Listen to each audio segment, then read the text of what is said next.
Welcome to the Data War Room Asia podcast, where cybersecurity pros talk data security. Let's hear from Asian InfoSec professionals right here at the Data War Room Asia podcast. Welcome to the Data War Room Asia Season 2. Today we have a great show for you and a very, very special guest. This gentleman today started his career in systems and software integration and has over 15 years of experience in systems. He's also worked in cybersecurity and financial institutions, such as the Singapore Exchange, Stashaway, before joining his current position. He's currently heading the head of IT security at SBI Digital Markets, where he looks at tech compliance with regulations and IT risk within the company. SBI Digital Markets is a digital asset fintech startup which was founded in late 2020 and has the vision to become a pioneer in digital assets and a global trusted leader in the financial industry. So please join me today in welcoming our special guest, Jannem Yong. Hi, Jannem. Welcome to the show. Hey, hi. Thanks for having me on the show. So I've said so much about you. I've very modestly introduced you. Can you please tell everyone more about yourself and why you're in IT security? How come you ended there? What has your journey been like? I think I started like any other young kids, right? Where Chinese Asian parents tell you just study hard, go to school, get good results, and next time you'll get a good career and a good job, when you start working, right? But really what got me interested in computer, right, specifically is when I was in primary school, right? I still remember it was somewhere around primary 5, primary 6. I was very interested when I came across a computer game, right, at my friend's house. The computer actually belonged to his brother, right? And we played Command and Conquer Red Alert, I still remember. Right? And then the other one was My Magic Hero. Right. I remember it was Heroes 2, right? So I got very, very interested in computers. Right? That's where I started to really, want to do something in the field of IT. Right. So much so that when I finished my secondary school, and I chose my course for, so I went to a polytechnic. Right. I put just 4 options, right? And all of them are in information technology. Oh, wow. Right. To the extent that when I submitted the form, the person actually asked me, "Are you sure this is just the 4?" Right. So then I started, learning about programming languages, database, information system, and then I got a job as a software engineer. Right. But my real interest was really to look at how things work, right? Especially software. I was introduced to memory editors, right? For my friend who were playing games, and then he edited the memory and he got lots of, in-game coins, right? And then after that, there was this concept called trainers, right? Which is a program that other people write to change values in the memory as well. I got very interested in that. So I was doing a lot of research, and then even before I got my job, I went for ethical hacking, ethical hacking course as well. But I was unable to put it to good use, right? Because I was in the software engineering field doing software development. Right. So that was after 10 years when I joined Singapore Exchange. I was still doing software delivery. Right.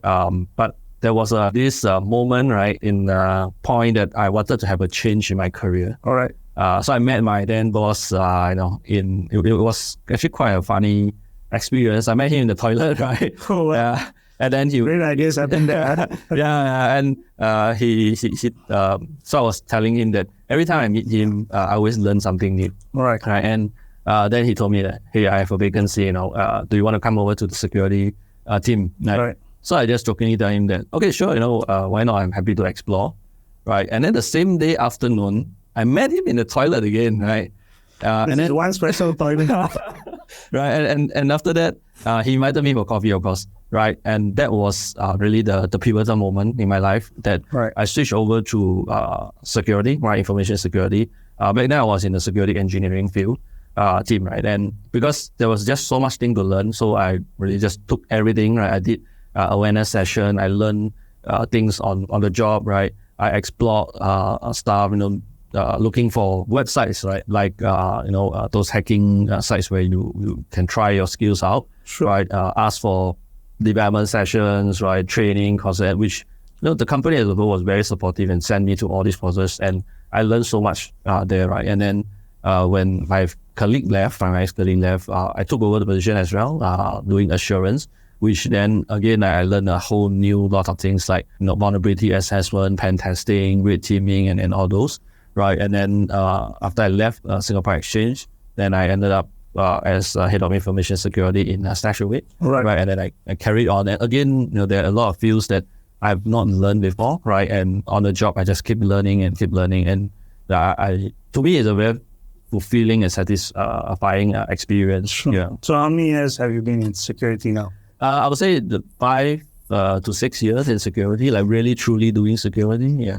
And these 5 to 6 years, you've seen a lot of change from adoption of cloud. And, I mean, even from your career, you're talking about moving from SGX to StashAway and StashAway, as far as I know, is a very cloud-first company or cloud-oriented kind of organization. And was that a big switch for you? I would say at the start it was, because I was from SI, and generally at that time there was no such thing as cloud. Right. So we built servers, we push it to the data center, configure the servers, configure the network, Cisco switches and everything, explanatory protocols, right? To just before I made the switch in Singapore Exchange, right. I was being preached of the concept of cloud, right? So doing a call center in the cloud and everything, which then I sort of understood how cloud actually works. Then after that, I moved into security, which actually gave me a good knowledge, right, of cloud, because back then digital transformation was starting to kick in, right? And then COVID happened, right? And I think I was quite glad that I already had some prior knowledge in cloud. Right. Yeah. So, today you're in a role of head of information security. What are the key challenges you think you faced in planning, designing, implementing a cybersecurity program in your organization, or in general? I would say, based on what I've seen in the organization that I've been in, right, StashAway and SBI Digital Markets, which is a smaller organization, right, SGX being a bigger one. Yes. Primarily, there's always two, right, which is number one, money, right? Money is always the big problem, right, where you have to ask for budgets for security initiative, and security initiative are not cheap to begin with, right? Second thing is the buy-in, right? A lot of people still think that security is something that is a blocker, right? A showstopper, right? And in order to, it takes a lot of effort in order to actually change their mindset and get people's buy-in, especially the management's buy-in. So how do you, we've got a lot of viewers today who are senior InfoSec professionals or professionals that are going into info security, getting some position. What do you think is, when you talk about trying to get buy-in, or, we're talking about IT security being a business enabler rather than a business cost.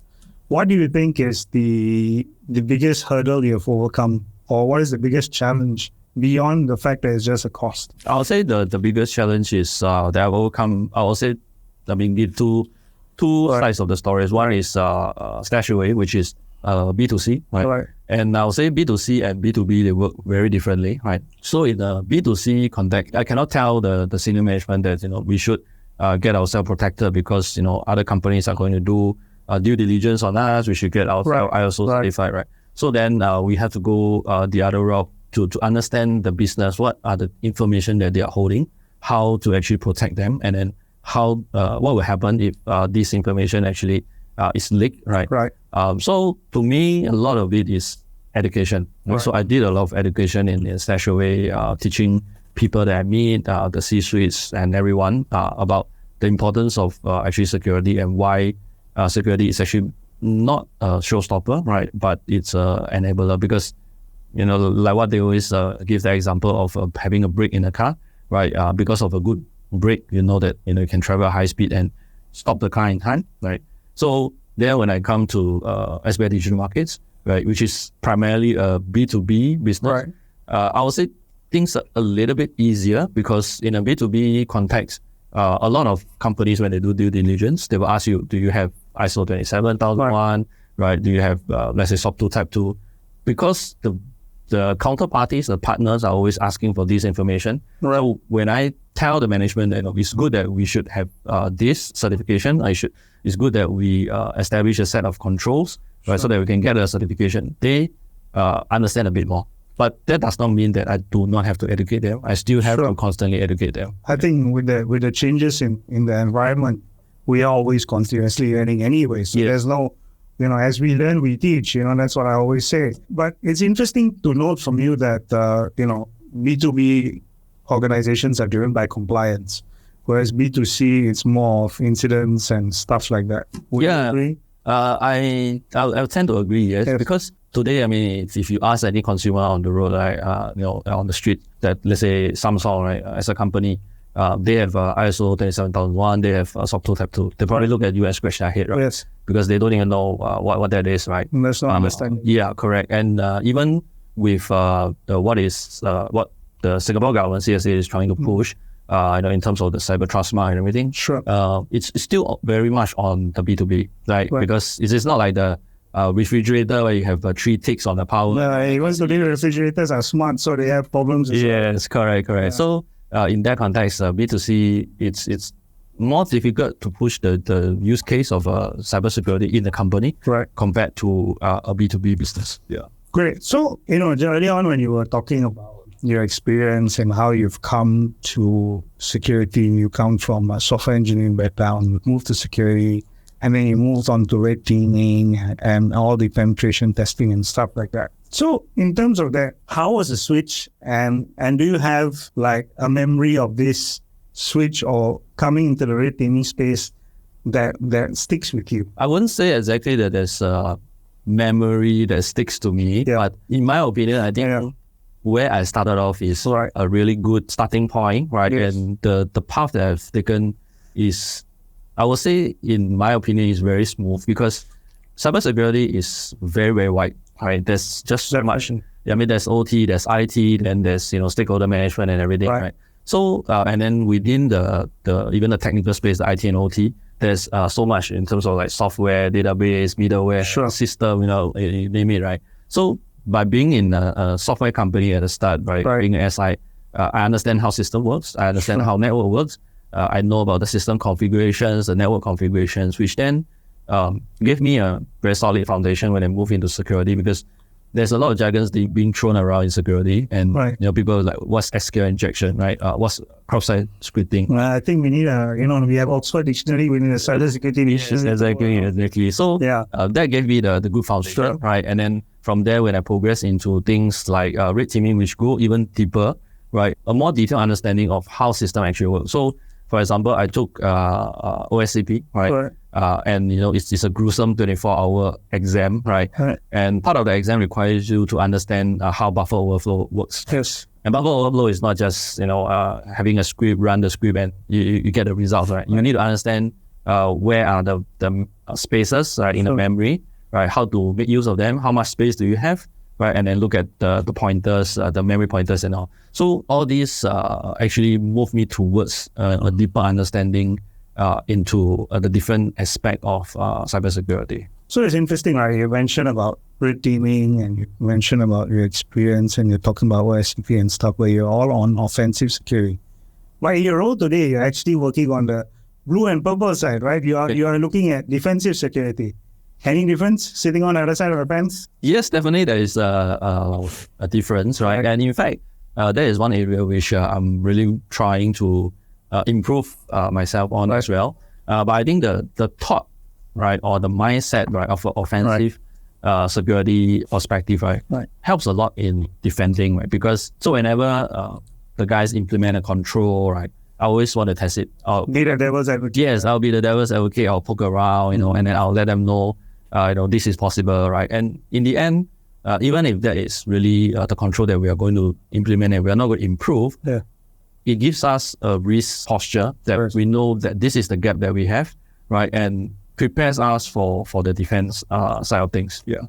So it's like playing police and thief, and then one day you're the police, one day you're the thief. Yeah, I said that. I'm the police and I'm the thief as well. You have knowledge on both sides. Earlier on, you mentioned something that really hit me. You talk about awareness to the board, awareness to users, awareness from yourself, from being a software engineer and moving on. Do you think awareness, it has changed? Do you think it's equally important today or more important today? And, what would you suggest to our viewers on when you're going to run a security awareness program, what do you have to look out for? I think in today's context, right, it's a lot more important than in the past because of the digital transformation, cloud security, everything is so connected, right? And people, they try to move very fast, right? But yet, sometimes when they move, they don't understand the implication behind it, right? So that awareness is very important, right? And having done quite a few number of awareness sessions myself, right? I personally find that in order to really get the message across, we need to drop all the technical jargons, right? And we need to understand what the viewers or the audience are interested in listening, right? So that's where I will bring in psychology in, right? Understanding human behaviors, right? How to capture their attention, right? So in awareness session, usually what I will do is the general format, right, of my session will be, I'll start out with a high-level overview, right? Talking about the landscape, the industry, the trend. All the phishing scams that we've seen. Right. But of course, to a lot of people, this actually don't mean anything to them, right? Because at the end of the day, if they get hit by a phishing scam in a company, it's the company that's paying the price, not the individual, right? But it's good to give them an overview, right? Then I will zoom it down to a company's perspective, right? What happens if companies get phished, and things like that. Right. Then after that, I will zoom it down to a personal level. So what I always do on the first awareness session is I always try to dig for information in social media, right? In things like Instagram, Facebook, LinkedIn, of all the audience that have signed up, right? So that I can find out a lot more about their family and everything, right? So when I present this to them, right, some of them are really shocked, right, because some of them have their profile close up, right, but I can still find a lot of information about them, right, and they ask me why, right, and I tell them that it's not just about looking at your profile, right, it's more of how you link up, right, the connections, right, and deduce that, okay, this person is connected to the other person, right, and then finally I'll end with something that is a demo, right, things like contactless credit card skimming, or even cable juice checking, right? How does that work? So that this actually give them, it shows them the reality and how easy it is to perform it. And when they get hooked, right, that they will want to come back on. Ethical use cases. Yes, correct. Very interesting your message is because my next question is actually to do with this. It's talking about privacy. Right? I'm sure privacy has changed a lot since you started out and today. And, people say, just like you said, I'm doing security awareness. But then I went and dig a bit more about the people who are, attending the session. And do they start raising privacy concerns and say, security should not interfere in my personal life. This is my privacy. Why is there privacy? Security is monitoring what I'm doing on my PC. You probably took my LinkedIn password. I went in and see. How do you deal with this kind of situation? And also, do you think privacy is important in the workplace? To some extent, I think privacy is important in the workspace because, we're all entitled to our own private space. Sure. But then again, from a company's or corporate's perspective, right, the most important thing is actually to protect the data of the organization, right? And in this context, some of the, or rather I would say financial or healthcare organization that you go to, when you get employed, they will ask you to sign acceptable use policy and stuff. Acceptable use policy, and some of the clauses in the employment contract will say that activities are being monitored, right? Then again, I have to go back to the awareness portion, right? That the staff need to understand what the security guy can and cannot do, right? So we can, monitor the websites that you go to, yes, but we cannot see your passwords, right? That is something that is very important to let the staff know, because otherwise they will have a general concept, that they see everything, they know everything, right? Which is not right, right? And then when they talk among themselves, right, the situation will become worse, right? So I think really it's a two-part, right? We implement the initiative, but we also have to tell them this is what we're doing, and this is what we can, this is what we cannot see. Right. With regards to the question that you mentioned on, why is security looking at, your private. I am sure you're asking that question. Yeah, I am being asked. I cannot please everyone, right? But and I always repeat it to them, right, is that all this information that I find about you are public information. Yeah, it's not private. Right? Correct, it's not private, right? And if I can find it, anyone else can. All right. But if you don't believe me, there's nothing that I can do. If you want me to show you, I can show you. Right. Yeah. So, you have experience in software engineering, security engineering. I find that very interesting because not many people come from the other side. I call it the other side because, I've worked with software engineers who always say that security is always a pain, right? And I don't disagree with them, but at the end of the day, it's a necessary evil to have, right? So from someone coming from the software space or someone coming from the engineering space, looking into the security, we've heard of this term security by design, privacy design, but what would be the best practices? Because you've said on both sides of the fence, right? What would be the best advice or best practices that you would suggest to these group of software engineers who are aspiring to understand more about security or implement security well in their practices? I would say I can fully understand from a software developer's perspective. They just want to get things done and then roll it out, because I was there once, right? I also have date timelines to meet and make sure that software gets rolled out. I mean, in those days, security was not really a big deal, so I could do that, right? Yes. But yet on the other side of the fence, right, we need to make sure that everything that we deliver to our customers or to the public, right, is actually well secured, right? Because otherwise, if things happen, right, it can be very disastrous, right? But what I can say is there are certain things that you can do later, right? There are certain things that you have to do now, right? All these in my head, you have to prioritize, and we have to do assessment, right? And then prioritize based on risk, right? And it's okay if they don't understand, and I can understand why, right? Because they're not security trained, right?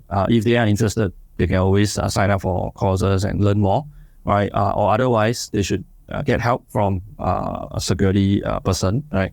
To really understand why is it so important to fix some the fundamental flaws.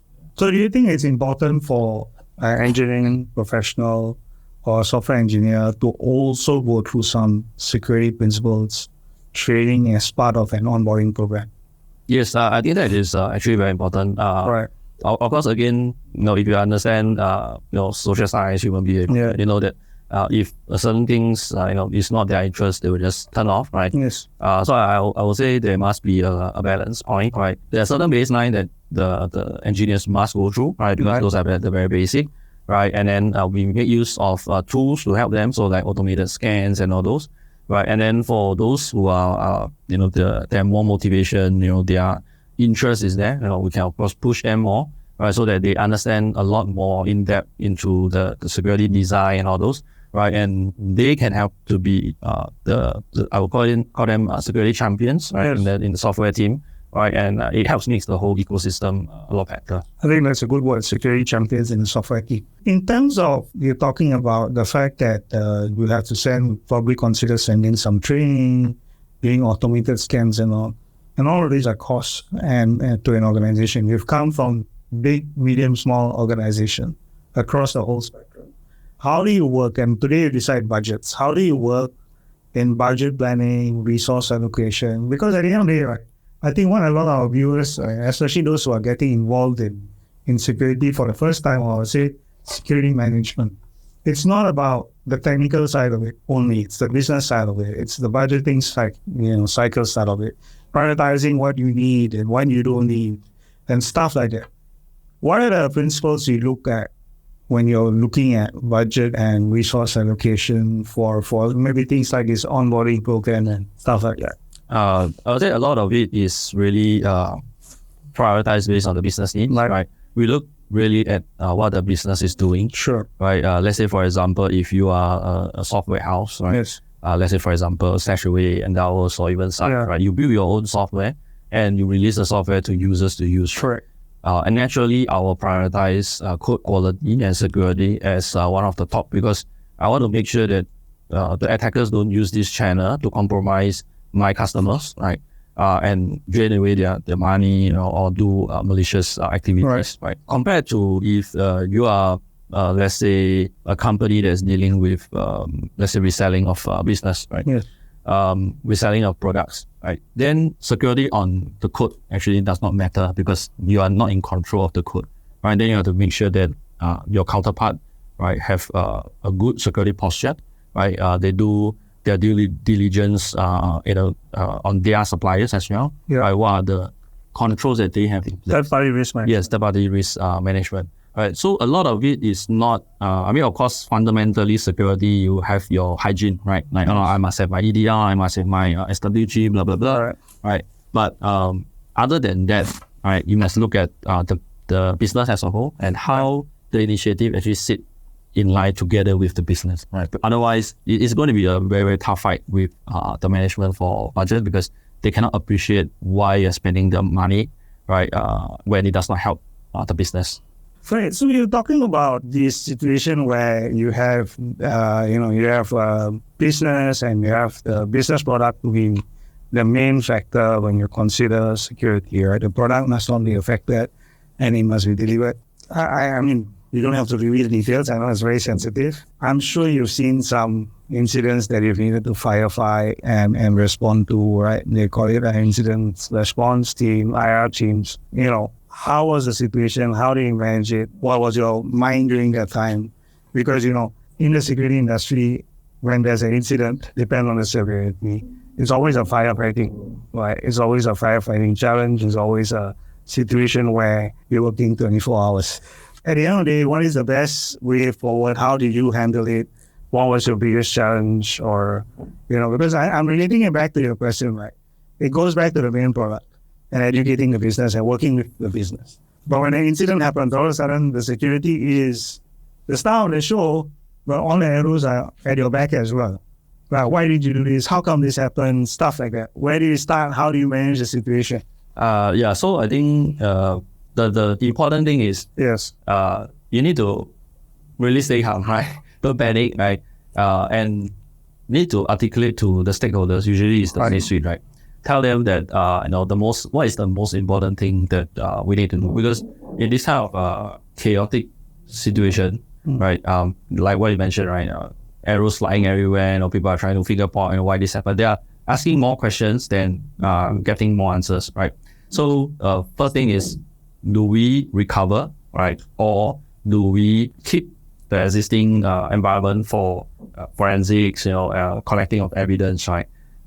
Because the management, the C-suite need to understand what is the impact in both cases, right? If you keep, retain the environment for forensics, then you cannot bring up the services will be down, right? If you recover, then potentially, all the evidence or whatever might be gone, right? Might be incomplete or might be, corrupted, right? So the management need to understand which route they want to take, right? Of course, we have to offer our advice as well, because yes, we have to offer both options, and based on I would say take a judgment call, right?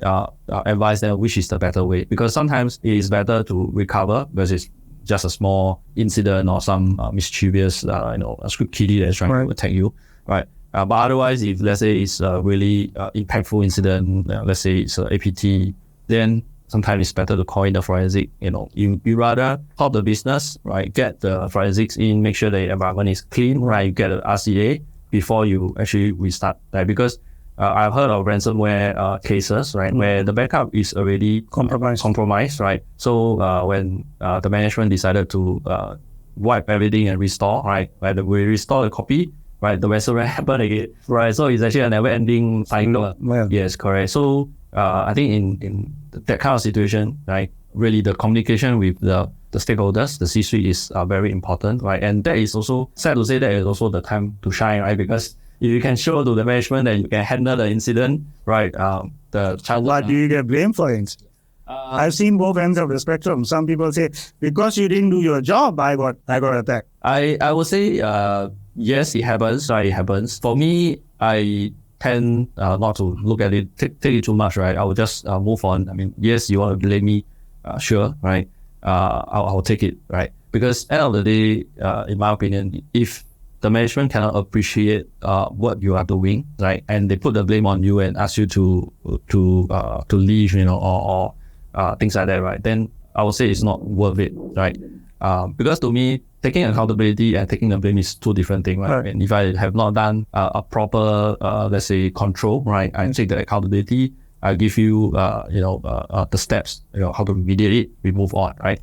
But if you want to look for a scapegoat, right, and then maybe get the guy to leave the company, okay, sure, I think no point to continue on, yeah. It's about the business and the security. Yes, correct. Okay. I love the fact that you say stay calm, don't panic, because I think most of the time we do panic. We've seen organizations go down for 4 or 5 days, a lot of major reactions which cause more problems and a longer time to recover from an attack. And sometimes, it's also a situation where you're prioritizing the business, but actually you're going to do more damage to the business. Yes, correct. I would say because it can be so complicated, right? And you are not, you don't know what you're dealing with. Yes. Sometimes the best is to just call in the forensics guy, right? You rather spend maybe a few $1,000s, right, for them to come in and tell you that, okay, this is nothing. You can restore and recover and carry on, rather than trying to figure it out for yourself and then making a mess out of it. And in the end, you don't know whether is it because of the attack or is it because you mess it up.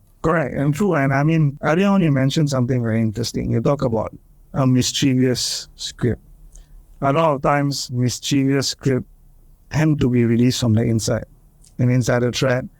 You know, you only know when forensics come in. Because it's mischievous, it's actually not much harm, but somebody's trying to play a fool, disgruntled employee, or a situation where, you know, there's just no ethics in the workplace, there's no ethics in the way, you know, engineers are doing things, manpower doing things. How much do you think in cybersecurity today? Because, you know, we talk about being an ethical hacker, we talk about being an offensive side and defensive side. The line is very gray, right? The line is very gray between ethics, ethical hacking or non-ethical hacking. And how do you think we can, you know, a certificate doesn't mean, you know, you have a good ethics, right? How do you think we can better bring or better control ethics? Because knowledge is power. You can use it for the good or for the bad. How do you think we can bring this to the cyber world? Because out there, if we go back to police and thief, it's very clear, right? The police have different set of skills, the thief have a different set of skills. But in the cyber world, it's not a straight line. It's not so clear. Yeah, so I agree with you, right? And I think there's something that's actually very difficult to differentiate, right? But my personal opinion, right, is also that, especially in this side of the region, right, we are not giving enough credit to the bad guys, right? That's the first time I heard that. We're not giving enough credit to the bad guys, okay? Okay, because end of the day, I mean, there's many ways to look at certain things, yes. right? Without the bad guys, you will not improve your posture, right? I mean, if nothing, there's no attacks on you for the last 20 years, you know, your security posture will always be just there, right? So without the bad guys, there won't be the good guys, and there will be improvement. Right, but what I see, at least on my opinion, is that in this part of the world, we tend to criminalize the bad guys, right? And then we picture them as the bad guys. The guy in the hoodies, in the basement. All right, just out to destroy stuff, right? I mean, no doubt some of them are really out to just destroy stuff, right? Yes. Some of them out to have fun, right? And then you might be able to capitalize on their skill sets, right? To leverage on their skill sets and make it better, right? Because they will be of value to you when you bring them to your side, right? It's always keeping them at arm's length, you know, and them always having on the bad side, right? Then of course you have the other category, which is really disgruntled employees and all those, right? And my answer to this is always visibility, right? We have to build our security controls, right, and visibility in the organization, such that we know when things are happening, right? It could be after the fact, right? But at least you know that it happened, right? And you're able to stop the damage and control it, right? And then, of course, eradicate it eventually, right? So we talk about visibility. Now, in visibility, we have, you know, there's product-driven visibility, but also a whole security ecosystem. Right, you've got, you know, the people like yourselves who are security professionals working in companies. You've got security vendors who give you advice, best practice. You have security consultants or forensic consultants who come in and give you best practice. And then you have security peers in the industry, right? People who come from same industry, probably facing similar challenges. What do you think that the ecosystem, what is Jannem's view on the security ecosystem today? I think we need all these players to come together, right? And the community needs to be built, right? I mean, today there is separate communities for, let's say, the financial industry. There might be some, let's say, certificate-driven communities, membership communities. But if you look at the other side, right, there's no such thing as I'm not going to share to you because we are not in the same community, right? Generally, like even for ransomware, they share the source code. And they derive new ransomware from the same parent source code, right? So as a community as a whole, I think we are not sharing enough, right? And I think for the regulators, right? Because of the regulators' involvement, some of the organizations are more afraid to share because, the regulators are going to penalize me, right? And then vendors, right? The vendor space, sad to say, I think it's everyone is competing for profits, right? Yes. So I think it's very product driven. Yes, yes. But maybe the best is also that, they just raise some awareness, I guess. They give a lot of statistics, right? Let's give credit to vendors too. All the reports that we have are all vendor sponsored. So I think vendors do free their space. But I agree with you, it's all product oriented product. So there should be a neutral ground for sharing information, or even a place where threat intel is freely shared between all the good companies, right? Because today you can have threat intel from one vendor, and another vendor will have threat intel, but they are different. Yeah, and they are skewed for different purposes. Yes, correct. And because of that, sometimes it hinders it hinders the way that we do things, right? Or we build our initiative because we don't know certain things, right? But with the sharing, and everyone shares freely, I think it will help to grow the community, right? And of course, I think vendors should, do more, right? Charge less. I won't comment on that.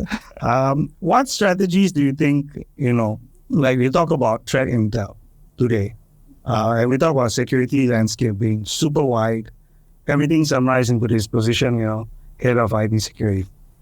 How does Jannem keep up with all these changes? Where does Jannem go to get your knowledge? Where does Jannem learn about threat intel or figure things out? And what is your advice to anyone who's looking for this? I would say there's no easy way, right? The landscape is really very, very wide. Yes. Of course, there will be public sources, right? Where you can get news on, what has happened in the landscape, right? That's one way, right? I was subscribing to newsletters, let's say IC Square, ISACA, those are another source, right? And then of course, but those are I would say those sources, things that are being published and well known, right? The third source, community, right? Sometimes you go for community gathering, you share things that happen, events, right? And you share how, let's say for example, incidents, right? Or how the community can do things better as a whole, like conferences and all those, right? I think those something that is actually very valuable. Because at the end of the day, when we all go to conference, the things that is presented in a conference, yes, it's something that is valuable, but the really valuable stuff is meeting the people at conferences, right? Or at the community gathering and learn from them, right? Be it, things that they've done well, be it their mistakes and everything. And for me, I think that is exactly the case, right? Because I went to quite a few community gatherings and I really learned a lot from them. Yeah. Right. One thing I know you're very passionate about, we talked it off the camera just now, is the topic of virtual CISOs, vCISOs. And you mentioned that there are two types of virtual CISOs to your point of view, right? It's like the legal industry. You have the pro bono who come in to just give some guidance and some advice, and you think it's missing from the industry today, right? And also you have virtual CISO as a service where you have, people, because CISOs are experienced and therefore highly paid, and not everyone needs them full time. They just need someone to set a direction. What is your opinion on virtual CISOs, and where do you think the industry is going? And do you think pro bono virtual CISO is something that the industry should be looking at? I think the current virtual CISO that we have, which is very common, right? Yeah, is what you mentioned. The CISO, you engage them on a time and material basis. They come in, take a look, tell you what you need to do, right? And then if you need, let's say, to implement or deliver some services or buy some tools, they'll refer you to the delivery department, and then they'll give you a code and they will deliver it for you. Of course, the fees must ship as well. Yes. But my concept of vCISO, I would say it's, although the ideal scenario is actually for small, medium businesses, but of course it can apply to any businesses where I think this CISO, they can come into the company, they help to drive the program at the higher level. Right. Of course, the company can still hire their own security engineers and all, right? And then the vCISO can help to manage it, right? And because in today's landscape, we all know that right? In order to get a security professional, right, it's not cheap, right? 5,000, 7,000 minimum, right? Right. To get a CISO in, right, to manage your environment is also not cheap, right? It's even more expensive, 10, 12 minimum, right? Yes. Small, medium businesses, they don't have that much money to cash flow. Yeah, they don't have that cash flow to do that every month, right? So why not break it down to a cheaper service, maybe 3-5 K a month, right? So that they can benefit, right? And as a whole, to make the entire small, medium business community stronger. So what's your view on, at the end of the day, security professionals are getting intel, they're getting crowdsourced information. They should also do some pro bono work to an industry. I think they should. Because at the end of the day, all the information that we get, right, it's of no use, right, if we don't contribute back to the society, the community, right? Yeah, so I think they should. So we talk about virtual CISO, we talk about pro bono, we talk about community. One thing we see that the industry is doing, or cybersecurity being a hot topic, is we've got many young people coming into the industry, many mid-career professionals switching to the security industry. What would Jannem say to them? Without saying that you don't know what you're getting into, it's a big mistake, but what positive things you can tell them that they're getting into? Yeah, so I'll say for the junior entry, so I've interviewed quite a fair bit of them as well as for internship, right? Yes. What I see is the curriculum in today's context, right, is very driven towards the sexy part of service, like the penetration testing and all those, right? But the cybersecurity industry landscape, right, is actually more than that, right? Right. So for them, I'll say always stay curious, right? Don't limit your choices, right? Whatever that you can learn and do it, because it can be very interesting outside of that penetration testing box. Yes. Right. When you talk about, let's say, for example, things like social engineering, right? Things like how does the policy actually shape the behavior and the initiative in the company, right? And then how do you create rules, right, in your, let's say, your security tooling, right, to actually capture certain kind of, let's say, sophisticated attacks and things like that, right? Because when I interview a lot of them, right, all that I get out of them is I want to do penetration testing. I want to do red teaming. Because capture the flag. Yes, I want to capture the flag because it's very interesting. Right. And I want to help to improve the security posture by doing this, right? Which, I mean, it's not wrong, right? But then you will, after a while, you will start to realize that every day you'll just be doing the same thing, right? You don't evolve into something. Correct. Unless you are maybe the top 5 or 10% where you are really that good, right? You write your own custom payload, your custom malware, and you are able to really find very, very interesting stuff, right? But otherwise, it's actually very mundane. Right. For the mid-career switch people, I'll say, depending on where you're from, right? But most likely they will have good working experience with them, right? They know how to deal with things like company culture, things like how things work in the corporate world, right? People, basically. Yes, correct. How to handle people, right? Make use of that, right? To help them further learn, right, and further their career. Right. Use that skill set to supplement their learning journey in the security space. And do you think leaders like yourself have a big part in making this journey smooth? Yes. So, as you mentioned earlier, I mean, just to add on, as you mentioned earlier, sometimes the schools or education or certification is not realistic. It just gives you, a key point of view, a detailed point of view. It's not something you really experience on the ground. It's just something to look out for, something to be experienced. How do you think, security leaders like yourself play an important role? Though there's always many different aspects of it, right? Again, I'll come back to social science, human behavior, interests and all those, right? So I came across one intern, right? I was just doing internship. Right, same thing is interested in how security works, right? He understands things about cross-site scripting, security vulnerabilities in software, right? But he does not understand at a wider context how security in an organization work, right? That of course, successfully onboarded him as an intern, right? So I exposed him to a huge variety of things, right? Including policies, including awareness, security assessments, right? Security projects, evaluation, and all those. so that he broadened his knowledge and learned a lot of things. I asked him to write evaluations for security tools, right? And giving questions so that he can think about it, right? A lot of it, so I spent a lot of time teaching him, right? Coaching him, getting him to understand why we do certain things in a certain way, right? In the bigger organization versus a smaller organization, how is it different, right? Not only him, so in fact, the staff that I had in Stashaway, one of them is actually auditor, right? So from audit background, she wanted to move into security because she wanted to change, right? So I brought her in, right? Same thing, right?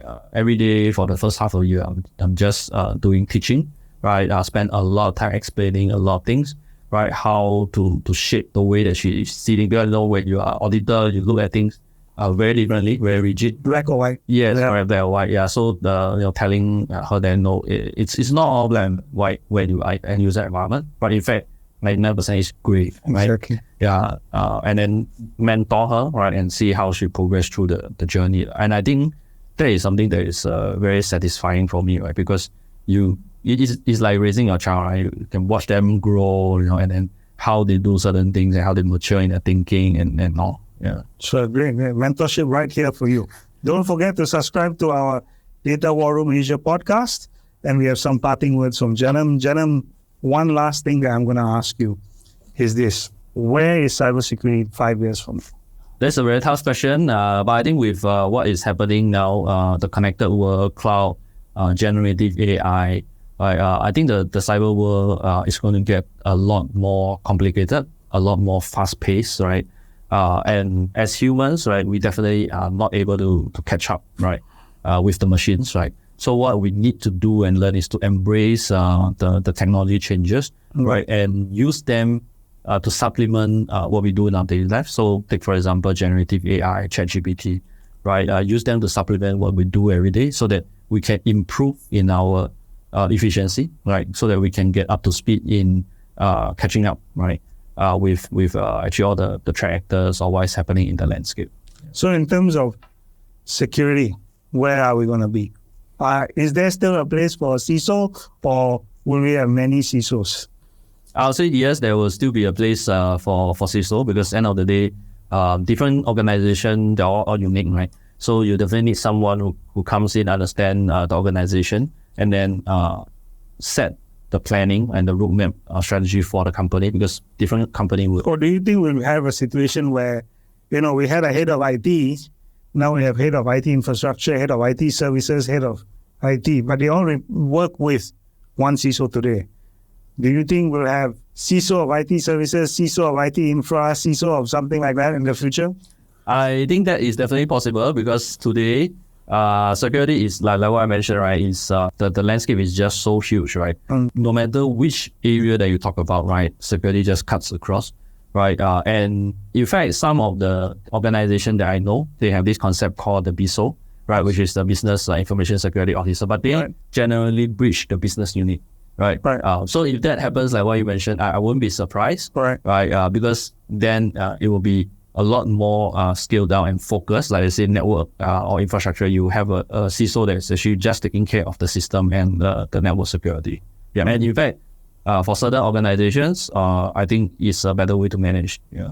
There you have it. The last final parting words for our viewers today. Thank you, Jannem, for joining us. It's been great having you, and we hope to see you sometime in the future again. Yeah. Thanks a lot. Thank you. Yeah. Thanks. Thank you.